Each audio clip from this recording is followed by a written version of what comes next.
Hello everyone, welcome back to Grim, and really quickly, as many of you guys know, I used to make CS tutorials under the name Cruxel, but seeing as I've lost interest in Counter-Strike, I wanted to take my channel into a new direction. So don't worry, if for some reason you can't find all my videos, I uploaded all of them to an archive channel just titled Cruxel, so check that out if you want to go back and watch the old tutorials. Today we are going to cover some of the more scarier videos that you can find on the internet, and I'm going to give you some backstory to these unsettling dark clips. First things first, we have something that I can't even imagine going through. As a bit of backstory, in the late 18th century, the city of Paris had a big issue with their population. Many people were dying every day, and the cemeteries were absolutely overfilled with bodies and crude burials. In fact, mass graves were beginning to become a big problem for the city, so a network of underground tunnels were built to remedy this issue. These tunnels were spread under the entire city and functioned as a way to bury the dead, as a mass tomb of sorts. The tunnel system itself spans over 200 miles and is said to contain the bodies of over 6 million people within the walls. They call this network of tunnels the Catacombs, and Paris offers tours of the Catacombs, but it is limited to a very small section of them.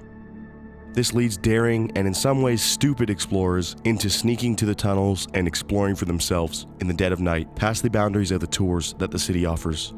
It is worth noting that a very large percentage of the catacombs have been uncharted and unexplored. This is because it is truly just very dangerous to go in by yourself, and even with a team, it is easy to get disoriented and lost within the vast maze of tunnels. They are not very organized, and as you can see from this map here, there is a lot of them. So this first clip we're going to show is some found footage of a man's last moments captured in the catacombs. He went exploring and had his camcorder with him, and you're about to see he grows increasingly worried and starts panicking and running deeper and deeper into the catacombs. This video clip is accompanied by a commentary by a filmmaker that was given the footage. It's very bizarre. These arrows point in a direction. Occasionally also he stops to photograph roomfuls of bones, which means that he's very, very deep inside the catacombs. So basically, he's filming what he's seeing very deep inside the catacombs, other than the point of view shots or pictures of human bones. The catacombs for centuries. So it is possible with these paintings that we may be able to retrace his itinerary to some extent.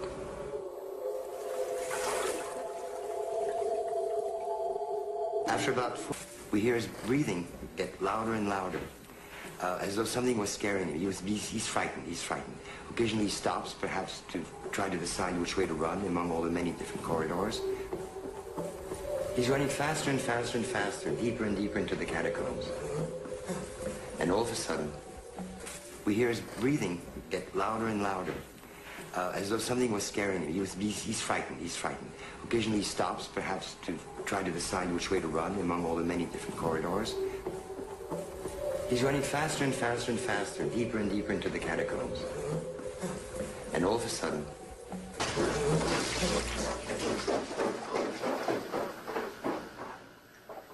this video camera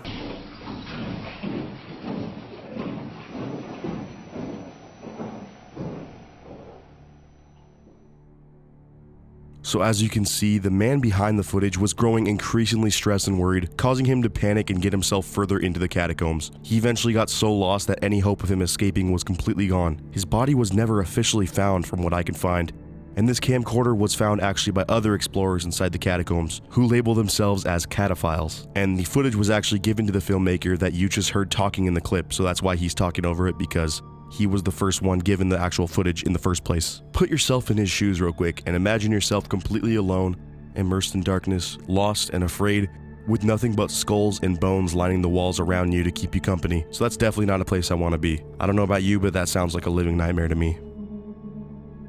For our next clip, I'm actually not going to even give you an intro. For this one, it's best if you just watch and interpret for yourself what's going on.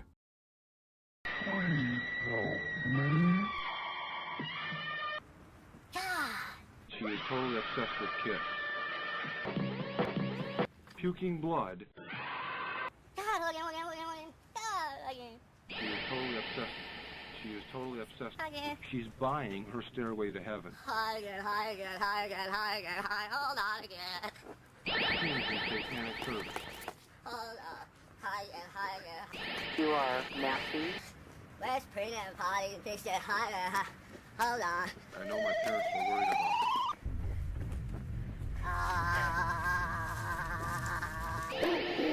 Yeah.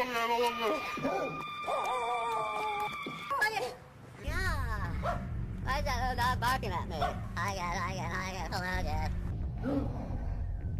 Hello again. Oh. She is totally obsessed with Kiss. She is totally obsessed with Kiss. She is totally obsessed with Kiss. She's been having other things strange happening. So yeah, are you confused? Scared?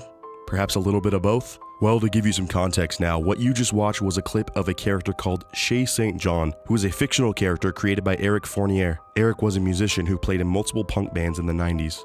He started this fictional character in 2003 on a LiveJournal account and then eventually made a YouTube channel in 2006 where he was to host all of Shay's videos. According to his own words, the character of Shay St John is a model that was disfigured in a bad car accident and had to have her body rebuilt out of mannequin parts. That's why she was always wearing a mask, and they are sometimes different, and has sticks or other crude objects for hands and feet, as she doesn't actually have those limbs. The whole project is seen to many as some sort of absurdist comedy art project, but Eric definitely had a way of making each and every video about as creepy and unsettling as possible. Often you'll find Shay rambling in a creepy high-pitched voice about absolutely random topics, with other odd and mysterious sound effects stacked in the back. This combination makes it very creepy, along with her odd visuals, and no one really likes mannequin masks. To be honest, that just has a weird fear factor of itself. Not much else is known about Eric or this character, and unfortunately, we won't ever know much more since Eric passed away from internal bleeding due to alcoholism-related problems back in 2010. All we have left now are these odd clips of Shay St John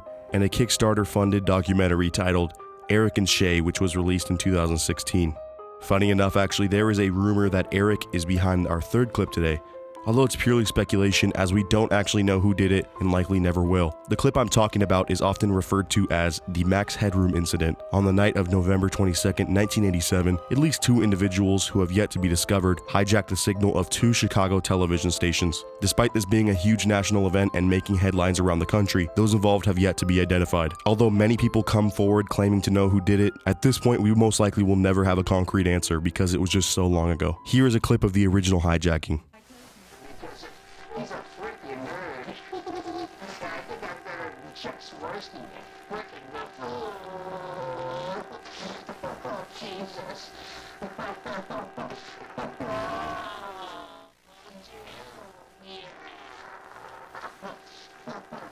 What's the wave?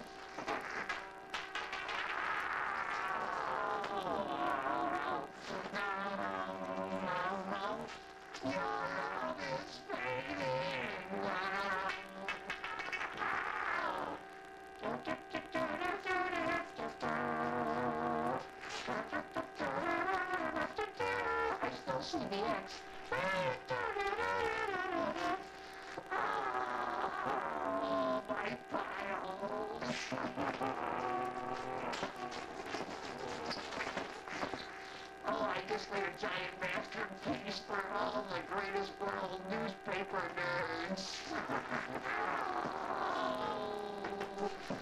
My brother is wearing the other one, but it's dirty. It's got bookmarks on it. As you can see, since the footage is so old, it is incredibly low resolution with a lot of VHS static, which actually works to make the clip even more unsettling and uncomfortable. The individual in the video, if you couldn't really understand what he said, that's okay, it's very muffled. He was making fun of the actual station that they hijacked and mocked a news anchor on that channel while commenting on other social issues at the time and poking fun at them. It was seen as some sort of political statement, but also was very strange and creepy to look at. Their hijacking lasted for about 90 seconds on the second channel, where you saw that clip from, before they were cut off and the normal programming was resumed. The FCC actually opened up an investigation and said that those involved were to pay up to a $10,000 fine and up to a year in prison. Or both. Understandably, the station got a ton of calls from viewers wondering what happened, and honestly, seeing that during your evening watching TV would be unsettling to say the least. All in all, it was a really interesting occurrence, and it makes it even more impressive when you realize that to this day, the perpetrators have not been found.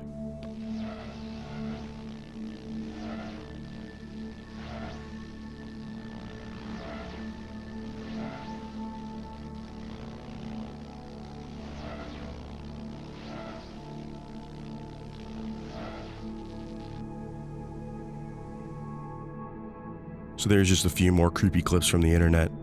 Let us know if these creeped you out, and if you have any ideas of clips we might have missed so far. There are a ton, and we're going to be covering a lot on this channel. As always, stay safe, and thanks for watching.